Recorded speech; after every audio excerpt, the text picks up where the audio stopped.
So, while I was on the subject of talking about the horror video game genres, this got me into wanting to talk about horror movies in general.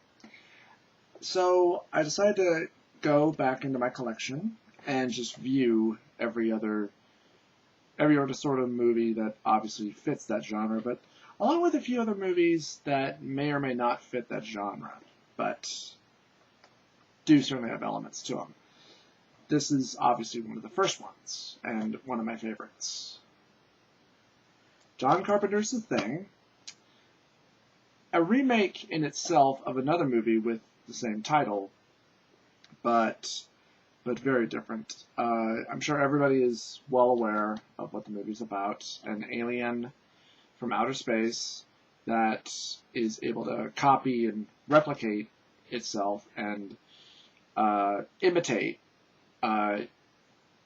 anything it touches and absorbs. And just a very good all-around psychological horror movie with a little bit of action, and of course stars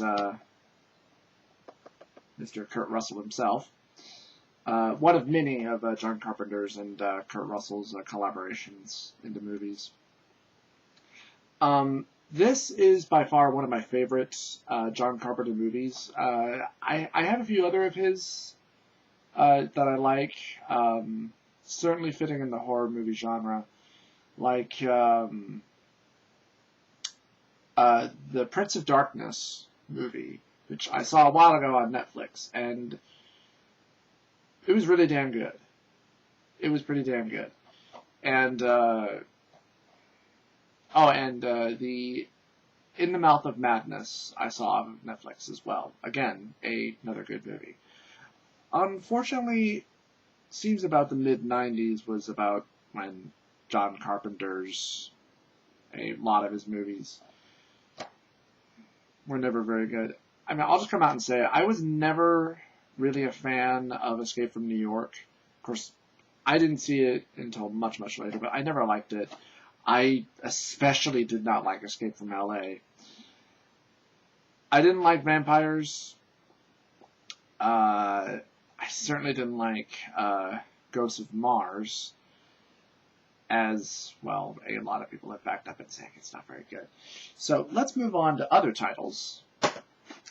This one I'm sure will come as no surprise.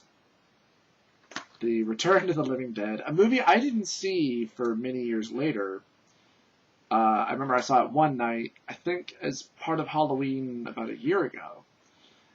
And I remember hearing a lot about it, that it was a comedy horror movie. And what I never really knew, and what I really like about this movie is that it's a different take on zombies. It's zombies that you can't kill in the traditional sense. In that, you can shoot them in the head, you can cut off their head, but they'll keep coming. And they can talk, and they'll run after you, and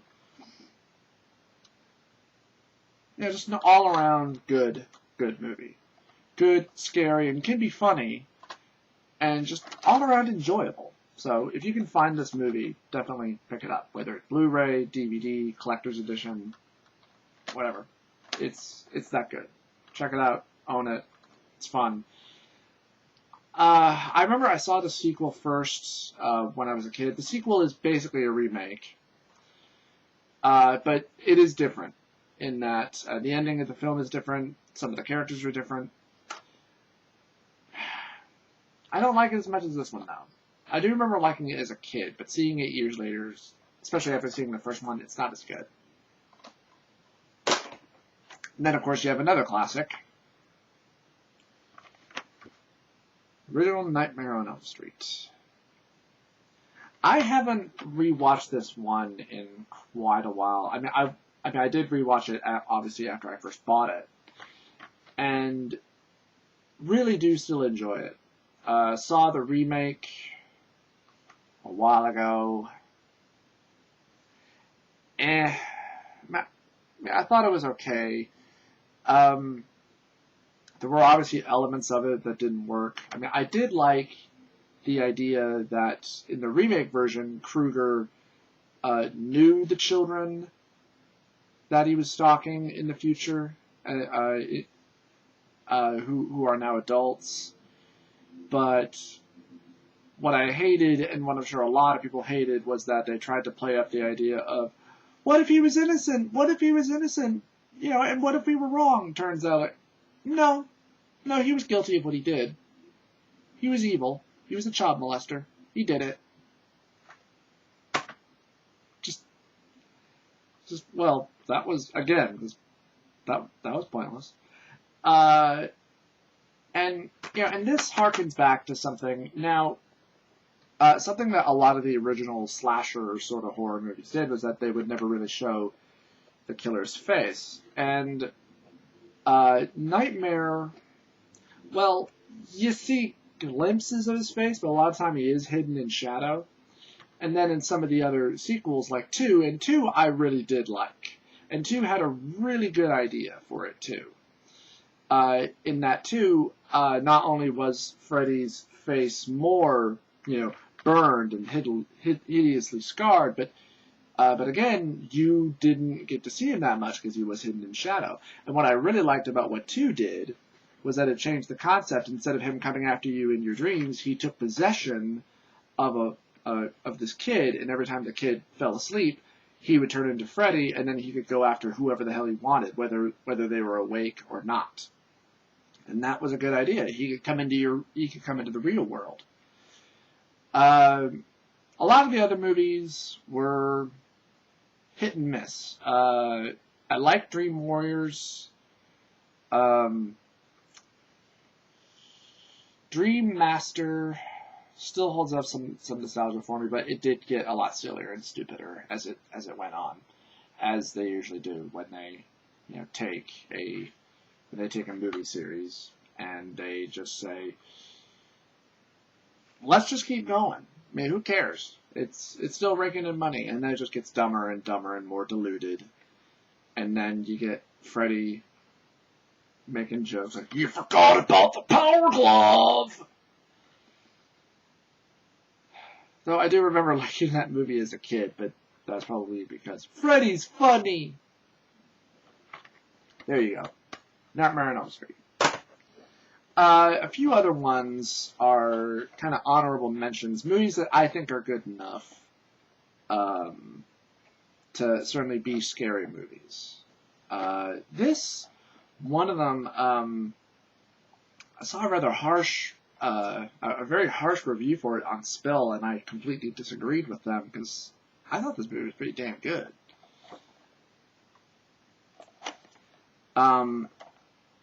And no, if you haven't seen this movie, it's not about a little, 4-foot tall dummy coming to life and coming after you. No, that's not what happens. The story is this woman who was a ventriloquist. She was fucked up in the head. She was never able to have any children of her own, and the children that she had were all dolls. And one day she snapped, and she went after this little boy who made fun of her act. And she kidnapped him, she killed him, and she, carved him up to look like one of her dummies. Family found out, they went after her, revenge upon her, killed her, cut out her tongue. But her spirit came back for revenge, and she possessed, she's able to, it's kind of complicated, she's able to come back through her dummies. That's kind of how she takes physical form, but it's not actually the dummy, it is actually a physical representation of her in this sort of spirit, almost kind of creepy dummy form, because when she died, there were specific instructions to be made for when she was buried that her body be turned into one of her dolls, and and so you get that really creepy, dead doll look, with the eyes and the carved mouth, and and the dead face, and it's just really creepy. And this movie also took a very interesting use of sound and ambience in that before she kills you, everything goes dead silent. Hence the name of the title, Dead Silent. And there's also this little child rhyme that would go along with it, in that I forget exactly how it goes, but it goes that if you see her in your dreams, be sure not to scream. Because if you scream, then she kills you and she rips out your tongue. Also, obviously, to note, this was made by the same guys who made the Saw movie. I don't know if the same guys are still doing the Saw series, because I did enjoy Saw 1. I liked Saw 2, but I never bothered to see the others. Mostly because I really didn't have any interest in seeing them. But that also brings up something else, because quite a few years ago, Bravo started doing this very special thing for Halloween, where they started doing the 100 scariest movie moments of all time, and whether these scenes were from horror movies or just from movies that had kind of horror, psychological horror elements to them. And they had a lot of famous scenes from them that just scared the living crap out of people.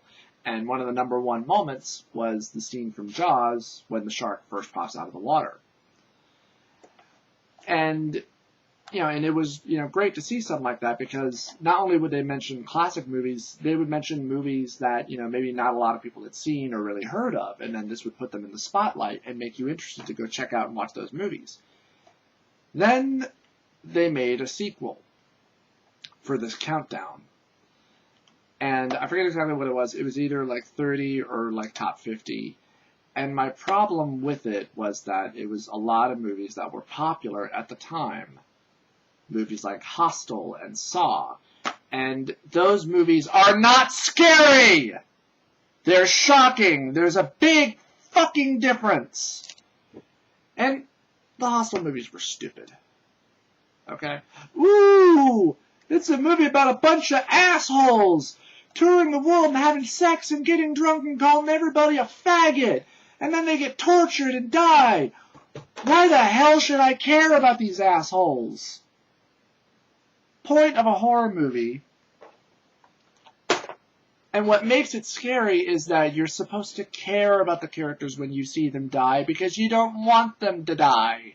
What the hell's the point of caring in a movie like Hostel if all the characters are assholes?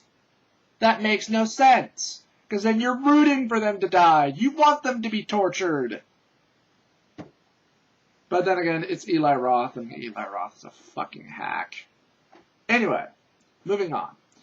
This was another movie, probably not very good, but it certainly it had some good ideas. And as you'll notice, it's the unrated director's cut, which is just a giant joke. That's another thing. Unrated director's cuts. I mean, you see this a lot nowadays, and have for the last few years. Every time a movie comes out. And when it came out in the theater, it was PG-13, but then when it comes out on DVD, oh, it's unrated! You mean it's rated R. And usually a lot of the time that you get, like with a movie like this, when it's unrated, is that you get more story out of it. Because when this movie came out in the theaters, a lot of the story made no sense because nothing was explained. The story is, there's this video game. So it's a lot like The Ring, basically. In that, you play this video game, and if you die in the game, then you die for real the exact same way that you died.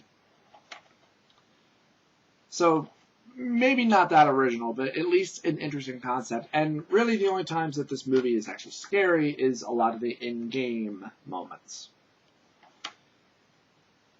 And the villain for this movie is actually somebody from history that was real, that did exist. Trying to remember her name. She was also known as the Bloody Countess. Countess Bathory, I believe was her name. Basically, she was the woman who was famous from history in that she kidnapped peasant girls, she killed them, and then she would bathe in their blood because she believed that it would make her look young and beautiful. And so there's that interesting of a concept to it, but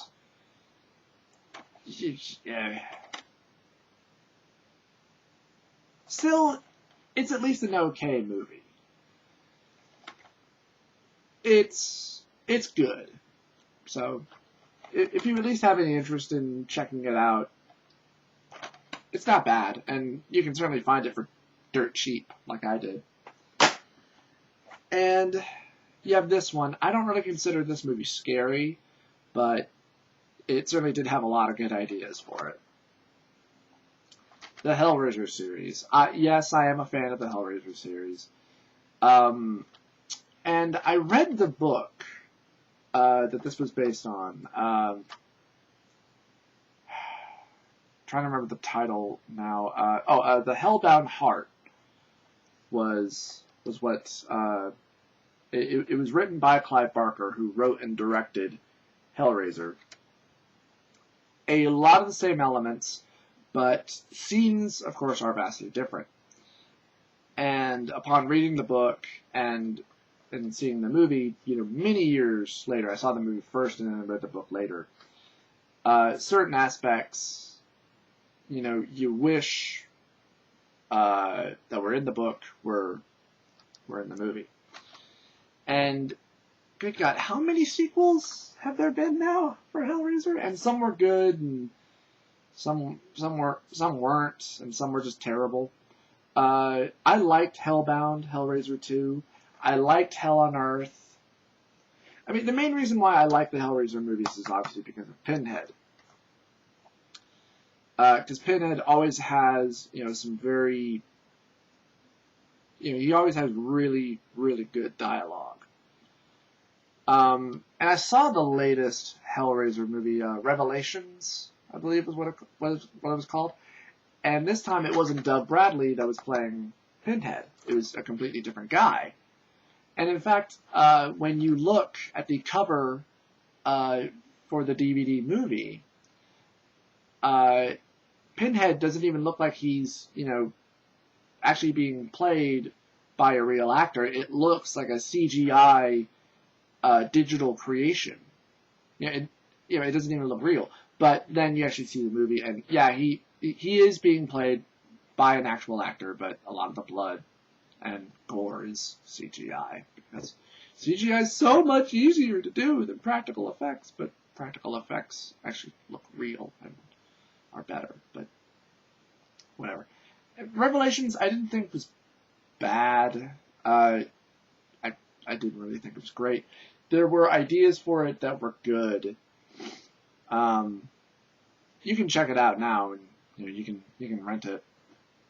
I thought for a while when the movie first started that a lot of the movie was going to be found footage style, because in parts of the movie, in certain flashbacks for a couple of the male characters that you're following for part of the story along with their family, is that they go on this trip to Mexico, and one of them has a video camera with him, and so for a few scenes it's like found footage. But luckily that's not the entirety of the movie. That's maybe 15 minutes of the movie, and then they put that away, and thank God.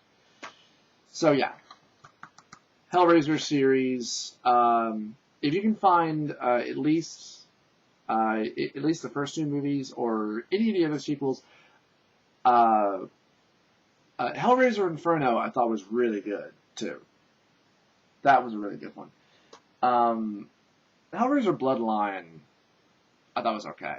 It might not hold up too well now, but I thought it was good. Let's try to get through these other ones very quickly. These are kind of honorable mentions that again have the element of horror or psychological horror. The Ninth Gate I saw quite a few years ago and thought was really good. Basically, it's a movie that is about a book that supposedly was written by the devil. And if you find the pages of this book, because there are several versions of this book, and there's really only one book that's real. And this guy, played by Johnny Depp, is hired to find all the other copies of the book, find and compare the pages to see which ones are real, because the guy who hired him wants to know if he can open the gate to hell. Because, he's crazy and he's rich. But it's a damn good movie and it's interesting. Really interesting movie. Really good. And here's another one. 7, of course. It has a lot of the horror elements. Just a damn good, really interesting movie. Really delves into the mind of a serial killer. And you got great actors. And you have a great director. Just an all-around great movie. Great movie. Not really scary and not really gory, but that's, and what I always found interesting was that, I remember a lot of people, for the time, and even now, who, whenever they talk about 7, they always talk about, man, I can't believe how violent that movie was. Like, you don't really see that much. I mean, yeah, there is a lot of suggestion of violence, but you never really get to see, the victims. I mean, you do kind of see the aftermath of, of everything that's happened, and you're certainly told, and then from time to time you get little glimpses of what, was done to some of these people, and a lot of it is really gruesome. It really is. And maybe that is what really works for the movie, because a lot like the original Texas Chainsaw Massacre, there's this suggestion of intense violence, but you never really see it. So, maybe that is something that really works, and what is really beneficial to this movie. So, if you haven't seen it, see it now. And these are the last 2 in my collection. Not exactly honorable mentions, but certainly deserve to be mentioned. These aren't very good movies, but I think a few of them probably have some cult followings, and they're the kind of movies where they're so bad that they're good. And I was only able to find these on VHS. I remember my brother rented this movie when he was a kid. And I remember it freaked him out, because there was a particular scene where there was a dead body and the face was all bloated and contorted. And I remember that really freaking him out. And the movie itself is not very good. It's a lot of the acting and a lot of the effects that are used that make it a not very good movie, and not a very easy movie to sit through and watch. I made it probably halfway through the movie, and I was fast-forwarding a lot because the acting is god-awful. Okay, so the idea for the movie sounds good, and, well, the movie is pretty much a ripoff of Alien, in that it's about this alien virus that mutates, and it infects this town. It makes some people crazy, and then when you actually see one of the aliens, instead of it popping out of the chest, it pops out of their head. And the plot for it sounds interesting, where the idea was that there's this, I don't remember if it's a space station or if it's a satellite that's orbiting the planet, where they use this in order to experiment on different viruses. And the satellite or the space station crash lands, and the scientists, they think that they get to the crash site and they secure everything, but turns out that one virus got loose and mutated, and it goes to this town that is somewhere in Italy. And there's this very, very small handful of American survivors who have to try to fight their way to get out of town. And the first 15 minutes of the movie are good, because it's all about seeing the satellite or the space station and having the text kind of briefly explain what this station is, and then it crash lands. You see a couple of scientists who are standing in front of the wreckage, and then you get this kind of long panning shot of this cow who was somewhere by the crash site, and then just kind of walks through these fields. And then as the day passes and it approaches night, it comes to this street, and then you see the face of the cow, and it's just covered in blood and gore, and then the cow violently spasms, and then it falls over dead. And then some coyotes come over to eat the cow.